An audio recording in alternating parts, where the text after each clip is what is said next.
आप सभी का आपके साथ मैं हूं मेघना सचदेवा। 2022 के चुनाव नजदीक है। इस बार कौन सी पार्टी किस पर दांव चलेगी ये तो अभी सामने नहीं आया, पर अटकलें शुरू हो चुकी हैं। बीजेपी हमेशा ही चुनावी मोड में रहती है और इस बार पार्टी किसको 2022 के यूपी विधानसभा चुनाव में उतारेगी ये भी देखने वाली बात है। इस पर हमारी टीम ने खास बातचीत की सौरभ सिंह मोनू से। सौरभ सिंह लखनऊ के सरोजनी नगर क्षेत्र से आने वाले चुनाव लड़ने की तैयारी कर रही है। आपको बता दें कि वो 2012 में हिंदनगर वार्ड से पार्षद का चुनाव लड़े और काफी वोटों से जीत हासिल की। उसके बाद से युवाओं पर उनकी अच्छी खासी वजह है। उनका कहना है कि आने वाले यूपी चुनाव के लिए वो तैयारी कर रहे हैं और युवाओं के लिए कुछ बेहतर करना चाहते हैं। मिशन 2022 शुरू हो चुका है और एम न्यूज आज आपको मिलवाएगा बीजेपी के सौरभ सिंह मोनू से, और आपको आज इनसे हम जानेंगे कि वो उनका क्या मास्टर स्ट्रोक है, वो किस तरह से तैयारी कर रहे हैं। मोनू जी हमारे साथ जुड़ चुके हैं, आइए इनसे जानते हैं कि किस तरह से ये तैयारियां शुरू कर चुके हैं। मोनू जी आपका बहुत बहुत स्वागत है। बहुत धन्यवाद आपका। आप एक युवा नेता हैं और जो है आप पार्षद भी रह चुके हैं, तो क्या वजह है कि अचानक से विधायक की तरफ आपका रुझान आ गया, और क्योंकि आप बीजेपी से टिकट लेने की विधायक पद की तैयारी कर रहे हैं? देखिए, एक जनप्रतिनिधि के तौर पे हम लोग लगातार जनता की सेवा का कार्य कर रहे हैं और जनता की सेवा का कार्य करते हुए निरंतर हर व्यक्ति ये प्रयास करता है कि वो आने वाले चुनाव में आगे पदों पे जाए, लेकिन क्योंकि हम लोग पार्टी के साथ हैं, पार्टी से जुड़े हुए हैं, तो अगर पार्टी का फैसला होगा तभी हम लोग चुनाव लड़ेंगे। और हम जो भी कार्य कर रहे हैं उससे पार्टी को आने वाले समय में इसका लाभ मिले, ये हम लोगों की सोच है। इसको लेके हम लोग आगे चल रहे हैं। आप राजधानी लखनऊ के सरोजनी नगर से चुनाव लड़ने की तैयारी कर रहे हैं, जहां पर स्वाति सिंह जी मंत्री हैं, तो क्या आपको लगता है कि उन्हें ड्रॉप करके इस बार आपको मौका दिया जाएगा? नहीं, हम तो उन्हीं के लिए तैयारी कर रहे हैं। हम तो मेहनत कर रहे हैं कि आने वाले समय में पार्टी से जो भी चुनाव लड़ेगा उसको लाभ मिलेगा। उसका हम तो अपनी मेहनत कर रहे हैं कि जिसको भी कैंडिडेट पार्टी बनाती है, स्वाति जी को भी पार्टी ने कैंडिडेट बनाया था, और जिसको भी इस बार पार्टी चाहेगी उसे मौका देगी और हमारी मेहनत का उसको फायदा मिलेगा। अच्छा, विधानसभा क्षेत्र में ऐसी आपको क्या कमी दिख रही है जो आप विधायक बनके पूरा करना चाहते हैं? देखिए, विधानसभा में विधायक के तौर पे सभी विधायकों ने अच्छा कार्य किया है, लेकिन अगर किसी नौजवान को मौका मिलता है तो जो इस समय नौजवानों में थोड़ा सा ये है कि हमारी बात रखने वाले लोग विधानसभा में कम हैं, तो अगर मैं वहाँ पहुँचूंगा तो नौजवानों की बात को अच्छी तरह से रखूँगा। दूसरा, हमारी इस विधानसभा में कुछ बड़ी फैक्ट्री लाके और कुछ और अच्छे कार्य करके, जिससे यहाँ का जो युवा रोजगार के लिए बाहर की जगहों पे जा रहा है, मैं कोशिश करूँगा कि वो उन युवाओं को उनके घर पे कार्य मिल सके। जी, इसी पे मुझे चर्चा करनी थी आपसे कि क्या आपकी पार्टी किसी युवा को बड़ी पोस्ट देगी, क्योंकि बीजेपी के मंत्रिमंडल में अभी तक 40 के नीचे का कोई नहीं है। निश्चित तौर पे देखिए, पार्टी युवाओं को बढ़ाती रहती है और कई युवाओं को जो है पार्टी ने मौका दिया है, और हम लोगों को पूरी उम्मीद है आने वाले समय में भी पार्टी जो है युवाओं को बढ़ाएगी। हाल ही में आपके कैबिनेट में जो विस्तार हुआ है उससे क्या बदलाव आएंगे? ये बहुत बड़ा बदलाव है। मैं आपके माध्यम से पार्टी के शीर्ष नेतृत्व को बहुत आभार व्यक्त करना चाहूँगा कि उन्होंने हमारे इस लोकसभा के माननीय सांसद जो हर दिल अजीज़ हैं और जनता की सेवा में हमेशा तत्पर रहते हैं, उनकी उस तत्परता को देखते हुए उन्हें भारत सरकार में राज्य मंत्री बनाया गया।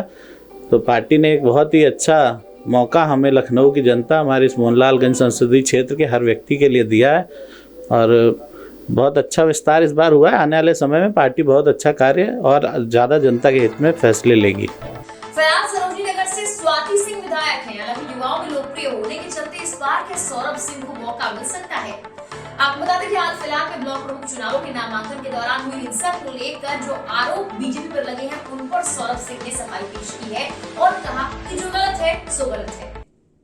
हाल ही में भी जो लखीमपुर खीरी में हुआ महिला के साथ जो कुछ पुरुषों ने अभद्रता की, तो उसको लेकर आप क्या कहेंगे? क्या आपको नहीं लगता कि इससे महिला के सम्मान को ठेस पहुंची है? निश्चित तौर पे वो गलत है, गलत को गलत ही कहा जाएगा, और उस पर जो कार्रवाई होनी चाहिए थी, दंडात्मक कार्रवाई योगी जी की सरकार ने की है, और ऐसा होना चाहिए, वो किया जा रहा है।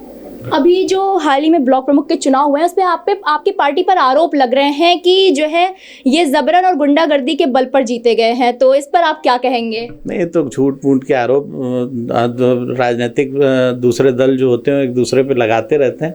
ऐसा कुछ नहीं है। आप लोग भी समाज में हो, आप लोगों ने भी देखा है चुनाव पूरी तरह निष्पक्ष हुआ है।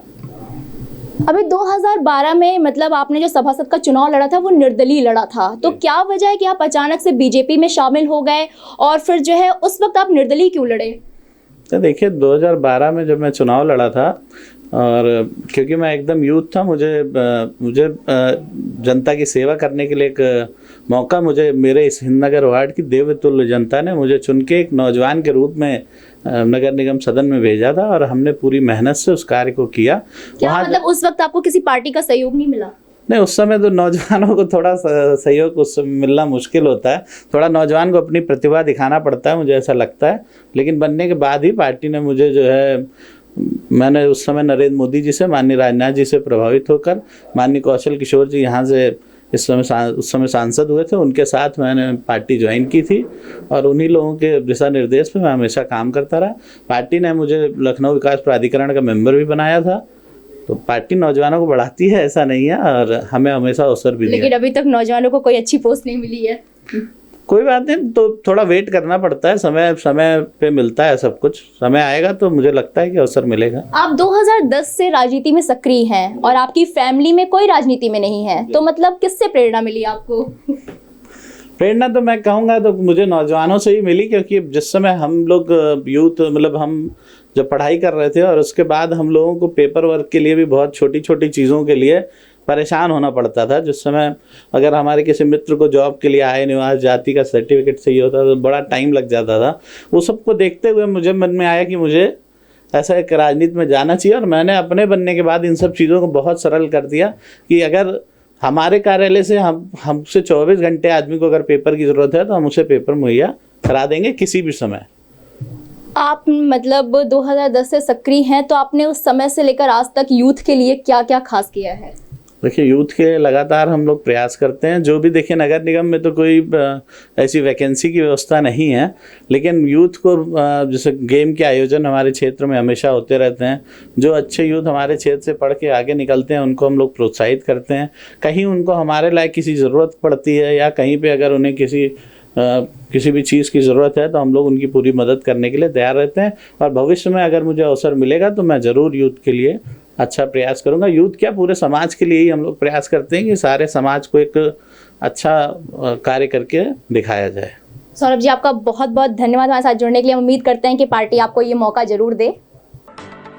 बीजेपी फिलहाल फुल फॉर्म में है। हालांकि युवाओं की आवाज बुलंद करने वाले सौरभ जी को पार्टी आखिर क्या जिम्मेदारी देती है, क्या वो आने वाले चुनाव में उतर पाएंगे, ये तो आने वाला वक्त ही बताएगा। फिलहाल के लिए इतना ही। नमस्कार।